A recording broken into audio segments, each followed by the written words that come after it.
प्रधान जी तनी हेने आई, रहुआ से बात करे के बा।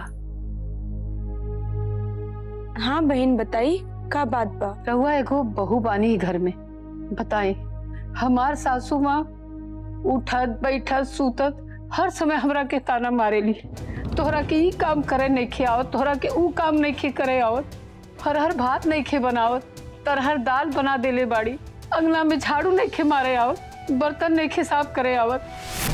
हम नीमन खानदान से नहीं खे उतरल, हर बात में ताना मारेली, हमार जिंदगी मुहाल कह दिले बाड़ी। हम का करी, हमरा के कुछ सूझत नहीं खे। रहुआ बताई हम कितना देर तक घुट घुट के मरब। बबुआ जी। जी भौजी। तनी हेने आई। जी भौजी। बबुआ जी, एक गांव की बहन जी बानी, इनकर सासू माँ इनकरा के बहुत प्रताड़ित करत बानी और हर बात बात पे ताना देत बाड़ी। इनकर सासू बा के महिला सहायक केंद्र बुलवा के तनी समझा दे, अगर ओसे भी बात ना बने तो थाना में महिला उत्पीड़ना के केस दर्ज करवा दी। बहन रवा कहाँ के बानी उस सब कुछ बबुआ जी के लिखवा दे। अब जाके रवा बैठकी में बैठी यहाँ के जात बानी। प्रणाम प्रधान जी।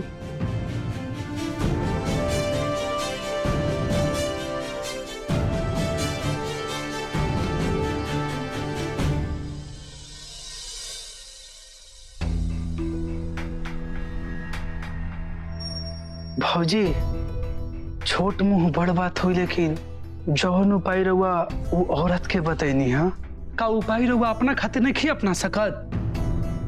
आखिर कब तक चुपचाप रहुआ ये लोग कैसे अत्याचार सहत रहम? बबुआ जी हम वो औरत खातिर प्रधान बानी और एक घर परिवार खातिर बहू, और एक बहू के अधिकार होकर पति से मिलेला। अब जब हमार पति एजा नेके तो हम केकरा से अपने अधिकार की बात करी, और ये जवन कुछ भी मेरे साथ हो रहल बानू उस सब कुछ हमार नियति में बा। एकर मतलब कि अमर भैया जब तक ना आई हैं वो लोग ऐसे अत्याचार करत रही और वो चुपचाप सहत रहा। रंजन, आरती भाभी, हमरा के पूरा विश्वास है कि अमर भैया बहुत जल्दी घर आई हैं। रंजन, तू आरती भाभी के जौन बतावल आइडिया हमरा से कहला अनु, वो पीहू के बर्थडे खबर वाला, वो जैसे ही छपी ना, हमके पूरा भरोसा बाकी अमर भैया जहां कहीं भी हुई हन वो जरूर घर वापस आ जाइहन।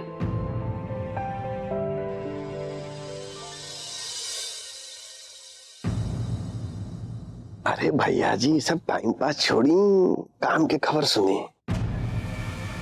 बहुत बड़का वाला खुशखबरी बा। कब? कन्या जी के जाए के इंतजाम हो गए। मतलब हम ना समझनी, कैसे जाए के इंतजाम हो गई? राउर कर्जा उतारे खातिर गंगापुर के आदर्श कन्या प्रधान आरती तिवारी जी घूस ले की शुरुआत कर देने बाड़ी ना। मैंने अभी वो खुद मैदान में निखन कुदन रंजन जी के आगे कल गई बा। ये कैसे पता चलो मेहमान जी? पता नहीं क्या चला, हम खुद अपन आँखी से देखले हैं।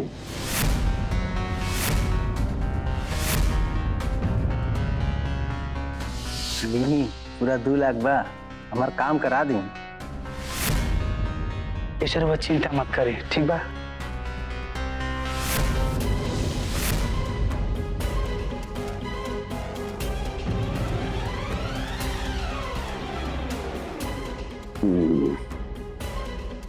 ठीक है कहल गई बा कि मजबूरी और खास करके पैसा के मजबूरी बड़का बड़का ईमानदार लोग से बेईमानी करवा देवेला।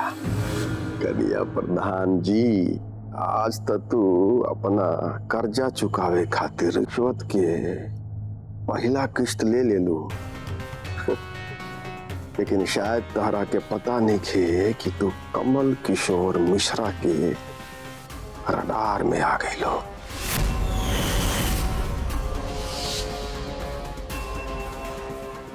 अभी तक खाली 2 लाख रुपया ले ले बाड़ी, अब कर्जा बा 3-3.5 लाख रुपया से ऊपर। आगे के पैसा तो ले जाई, अगला किस्त वो कहानी सुनने मेरे भैया जी कि बहेलिया आई, जाल बिछाई, चारा डाली, हंसी मत। लेकिन अब की कमल किशोर मिश्रा के बिछावल जाल से बचना पैया। गजब भाई मेहमान जी, रउआ तो कमाल कर देली। अरे इमे हमार कमाल का बा भैया जी, अरे तो राहुल डर के प्रताप से हो रहल बा। देखी ऐसे समझी चाहे वैसे समझी, लेकिन रहुआ जी रोज 3-3.5 हजार रुपया के चक्रवृद्धि ब्याज के चक्कर चलीले है ना, उहे चक्कर से तो डर गई बाड़ी। वो सोचत हुई हन कि कहीं ऐसा तो ना हो कि जब तक अमर जी पैसा लेके आई हन, अब का जानी कतना लेके आई हन, खूब से खूब 3 लाख लेके आई हन, कहा कि उनका 3 लाख पता बा, और तब तक कहीं इन्हें के कर्जा जे बा से 6 लाख 9 लाख 12 लाख तो ना हो जाए।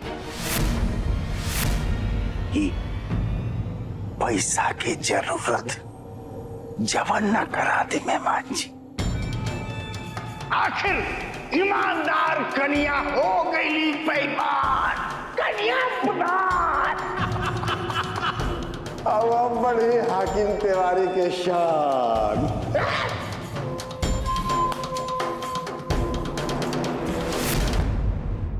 पीहू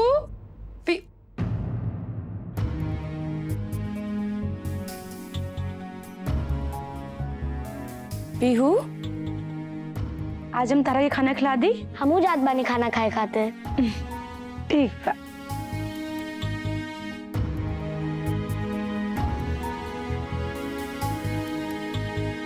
ला बाबू खाना खा ला।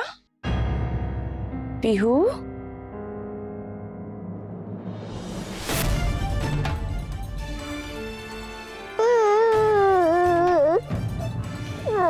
का भेल बाबू? मम्मी दादी जून कहत रहनी है का ऊ सच बात बा का सचमुच में पापा थारा के चोट भाग गइल बाड़न? ना बाबू, ऐसा कोनो बात नहीं के। हाँ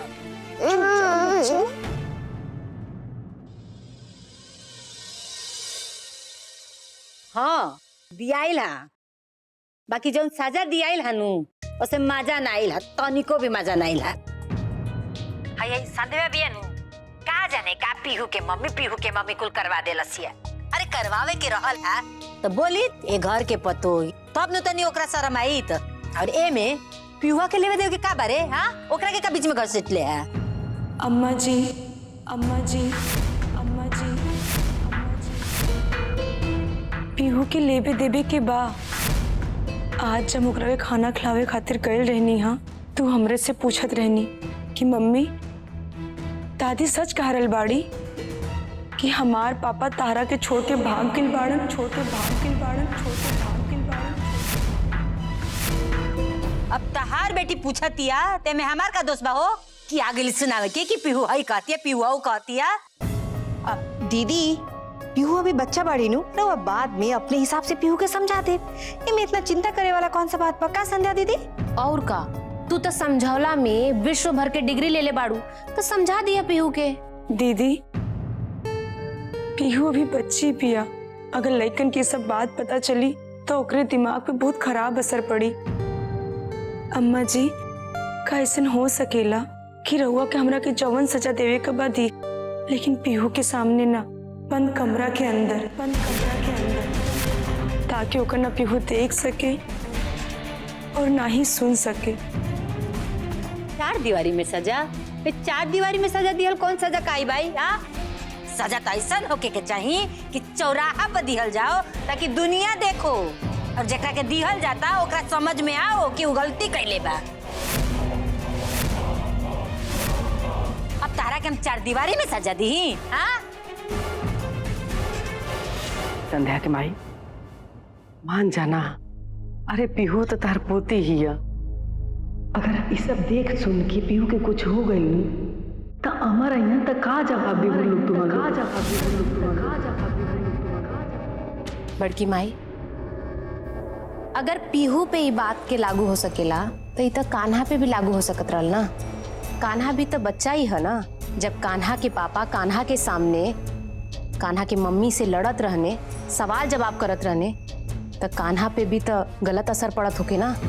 तब केहू के ना बुझात रहल। आज बात पीहू पे आइल बा, तब पीहू के माई रउआ आकर के हमरा से ही कहतानी, जौन इनकर माई कैले बाड़ी ना, इनकरा के सहे के पड़ी, इनकरा के सहे के पड़ी। ई खेल के शुरुआत ना इहे कैले बाड़ी।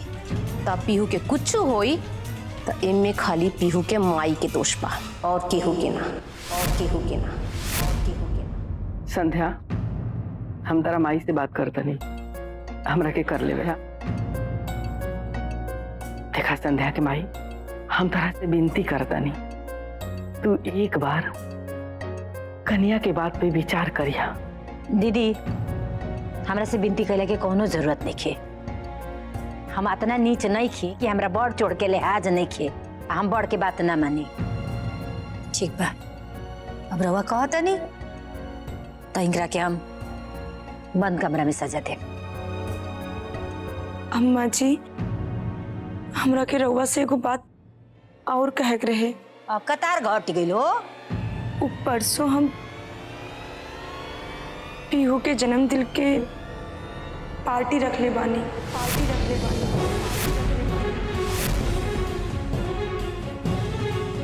पार्टी केकरा से पूछ के रख लू है हो? हाँ? अब पार्टी के लिए जरूरत का बा? पैसा कहाँ से आई?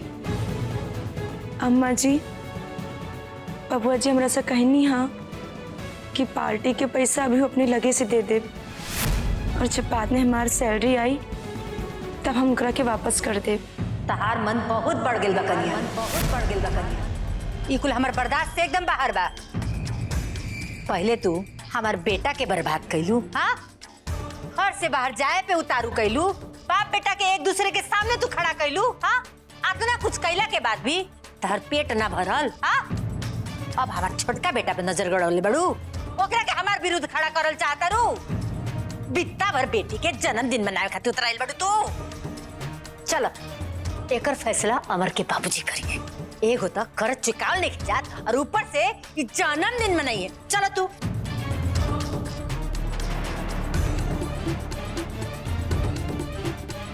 हाँ।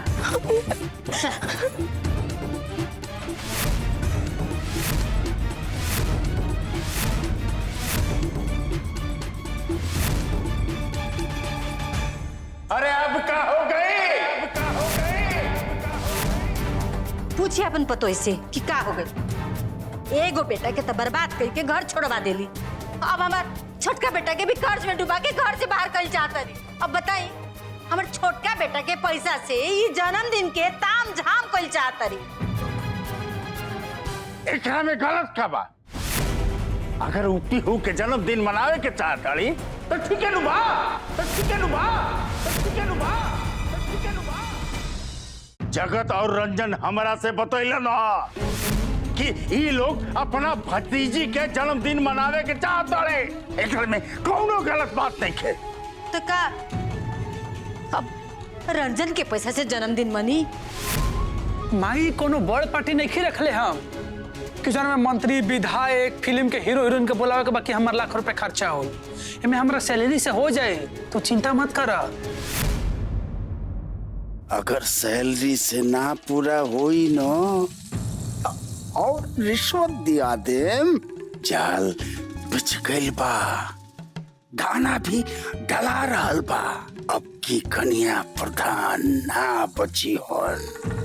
अब पैसा नहीं खे तो कर्ज लेके क्यों पियावल जरूरी बिल बा? हाँ? का तिवारी खानदान में लड़का के बियाह होता कि भोज बात ना हो तो लोग नाराज हो जाई। अरे कन्या के एगो आइडिया बा के पीहू के नाम से एगो अखबार में इश्तेहार निकालल जाओ, ताकि अमर पढ़ के अपन घर वापस आ जाए। ढेर तू ना अपना ज्यादा दिमाग मत लगाओ। कन्या जो भी सोचले बाड़ी नू सब ठीक सोचले बाड़ी।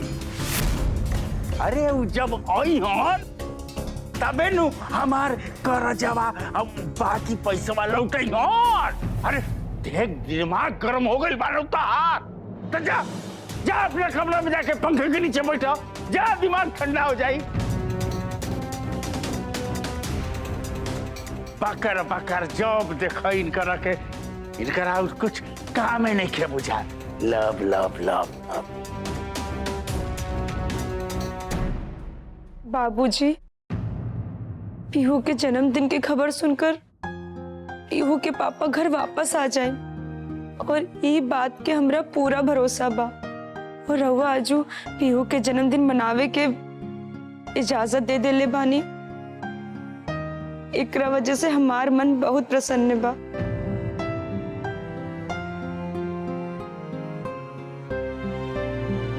खुश रहो खुश रहो।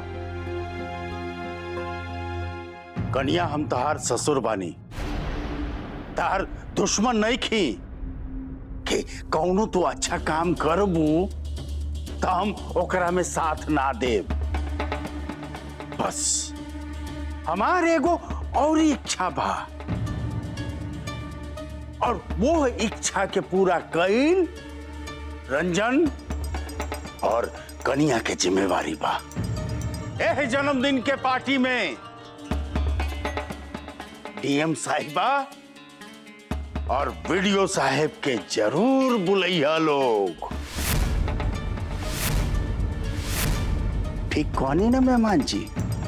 आज तक रहुआ गलत कहले हैं भैया जी, लेकिन सोचे वाला बात ई बा कि अगर जन्मदिन के पार्टी में जे भी छोट बड़ पार्टी हुई हमें अगर डीएम साहिबा वीडियो साहब आई हैं तो उन्हीं के साथे तो लाव लश्कर भी आई नू, और साथ में संलग्नक में गांव वालन भी आ जाई हैं। अब हाकिम तिवारी के घर बा, कोई टुटपुंजिया के घर तो बा ना कि गुड़ खिया के पानी पिया के बेच देवल जाए। तो फिर अगर इतना लोग आई हैं तो मने तिवारी निवास के सजावे के पड़ी, करे के पड़ी, तो खर्चा बढ़ जाए नू, तो पैसा कहाँ से आई? ना भाई ना ना ना ना ना, कन्या के ऊपरे ऐसी हमार बहुत कर्जा बा, हम और ही कर्जा नहीं खी दे सकब। चाचा जी, रवई कैसन बात कर रहल बानी? ई तो ठीक नहीं खे नु। चाचा जी, पार्टी खातिर जब इतना ताम झाम हो रहल बा और रउआ पैसा न देब तो फिर ई पैसा के इंतजाम रंजन और आरती भाभी कहाँ से कर पाईहन? कोनो बात नहीं जगत भैया, हमरा भी पैसा बाटे पार्टी मनावे खातिर, रवा चिंता मत करे।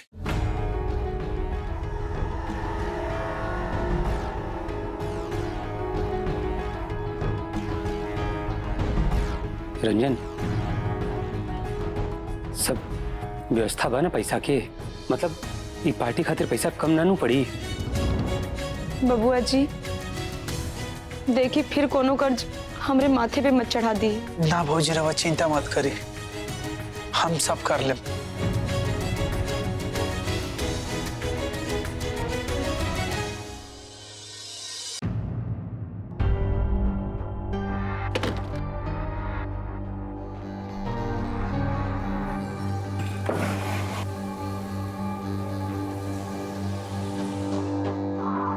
अगर हमरा डीएम मैडम और वीडियो साहब के बुलावे के बा तो खाना के कुछ आइटम बढ़ावे के पड़ी, फूल सजवावे के पड़ी, और उन लोग के संगे 10 आदमी आइबो करेला। तो हमरा हिसाब से टोटल खर्चा हो जाए 50,000 में निपट जाए।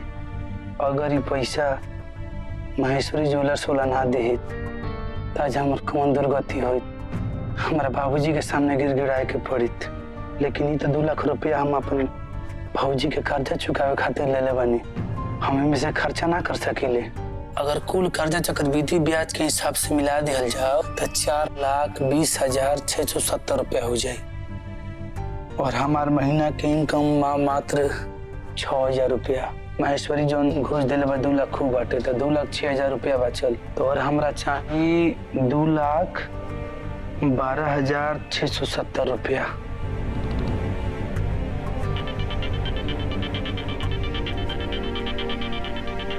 महेश्वरी, हेलो, हाँ महेश्वरी जी बोली। रंजन बाबू, एक काम और बा, अगर हो जात। अरे बोली ना, कौन काम बा महाराज? एकदम हो जाए, लेकिन हाँ एक बात के ध्यान जरूर रखम कि कबो एक हाथ से ताली ना बजेला। अरे रंजन बाबू, हम कब मना कैले बानी? हम तो हाजिर हई आदेश का पालन करे खातिर। महेश्वरी जी कहा बा कि हमरा 2,25,000 रुपया और चाहिए। रवा कहीं से हमरा खातिर व्यवस्था करवा दे और जौन काम भी होई नो रवा चिंता मत कर, हम प्रधान जी से कह के करवा दे। लेकिन रंजन बाबू इतना पैसा तो ज्यादा हो जाए। अरे काम महेश्वरी जी रवा खातिर कहाँ ज्यादा बा, अभी तक काम शुरू होके जा रहल बा और वो तो पता बानो कि 5 साल खातिर प्रधान जी बने। हाँ और सब काम सेटलमेंट करा दे, रवा चिंता मत करी। ठीक बा? ठीक बा रंजन बाबू, हम भरे बैठल बानी। आवा। अच्छा ठीक बा, हम अभी आओ तनी।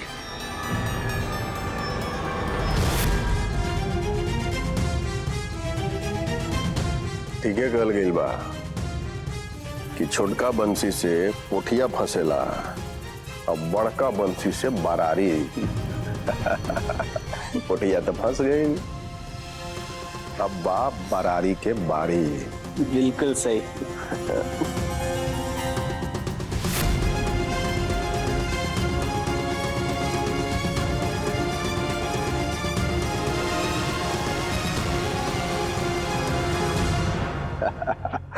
भैया जी आई पार्टी के खर्चा बढ़ा के जब हम तुरूप के पत्ता रुआ चलने है ना, एकर तोड़ ना तो रंजन जी के पास बा ना कन्या प्रधान जी के पास बा। भाई मोबाइल बड़ा अजीब चीज बनल बा भैया जी। भाई मोबाइल से झूठ तो बोलल जा सकेला, लेकिन भाई मोबाइल कभी झूठ ना बोल सकेला, और खास करके कैमरा तो झूठ बोलिए ना सकेला। सब रिकॉर्ड हो। अरे अब आई मजा।